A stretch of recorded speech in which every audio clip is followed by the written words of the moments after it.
আসসালামু আলাইকুম এভরিওয়ান। পবিত্র ঈদে শপিং করব না বা কেনাকাটা করব না তা কি হয়? সেই জন্য তো চলে গেলাম রাজলক্ষ্মী মার্কেটে। বাসা থেকে বের হতে রাস্তায় ছিল প্রচণ্ড জ্যাম। তখন রিক্সাওয়ালা মামাও আস্তে আস্তে যাচ্ছিল।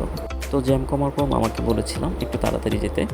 আর মামাও ছিল অনেক বয়সী, যার কারণে উনি যথাসাধ্য চেষ্টা করেছেন তাড়াতাড়ি যাওয়ার জন্য। আসলে বৃদ্ধ মামাদের রিক্সার মধ্যে কেউ উঠতে চায় না, কারণ হচ্ছে আস্তে আস্তে যাওয়ার কারণে। আমরা সেদিন ইচ্ছা করে উঠেছিলাম আমার রিক্সাতে, কারণ বৃদ্ধ মানুষদেরও তো জীবিকা নির্বাহ করতে হবে। বৃদ্ধ মামাকে দেখে অনেক মায়া হচ্ছিল, কারণ এই বয়সে যে রিক্সা চালাতে হয়, জীবিকা নির্বাহ করতে হয়, সেটা মামাকে না দেখলে বোঝা যায় না। তো মামা যখন রিক্সা চালাতে চালাতে একদম ভিজে গিয়েছে, তখন মামাকে বলেছিলাম, মামা আপনি আস্তে রিক্সা চালান।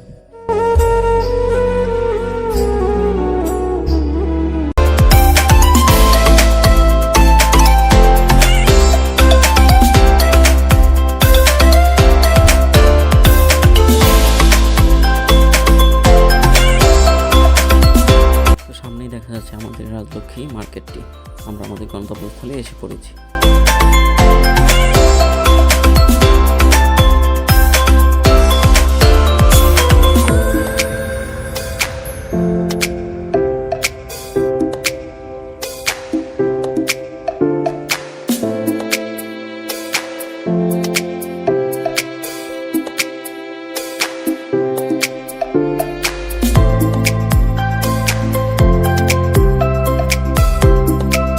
তো রিক্সা থেকে নামার পর ছিল প্রচণ্ড রোদ, যার কারণে রোজা রেখে একটু কষ্ট হয়েছিল আমাদের।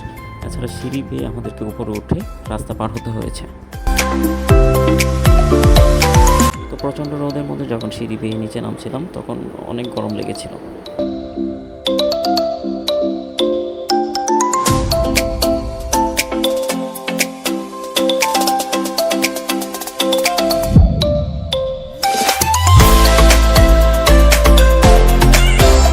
ময়মনসিংহ হাইওয়ে রোডের সাথেই হচ্ছে রাজলক্ষ্মী কমপ্লেক্স।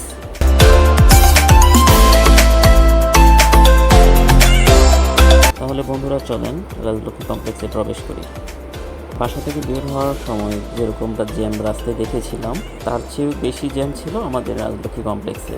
কারণ ঈদ থেকে সকল মানুষের কেনাকাটা শুরু হয়ে গিয়েছে, যার কারণে সকল পেশার মানুষ যুক্ত হয়েছেন শপিং করার জন্য। তো আমাদের শপিং শেষ করার পর আমরা চলে গিয়েছিলাম মোবাইল মার্কেটে। তো সেখানে গিয়ে আমাদের মোবাইলের গ্লাস প্রোটেক্টরটি চেঞ্জ করে নিয়েছিলাম। তো বাসায় এসে চেক করলাম কী কী শপিং করেছি। তো ভিডিওটি কেমন লেগেছে আশা করি সবাই কমেন্ট করে জানাবেন। সাবস্ক্রাইব করে আমার পাশে থাকবেন। আল্লাহ হাফেজ এভরিওয়ান।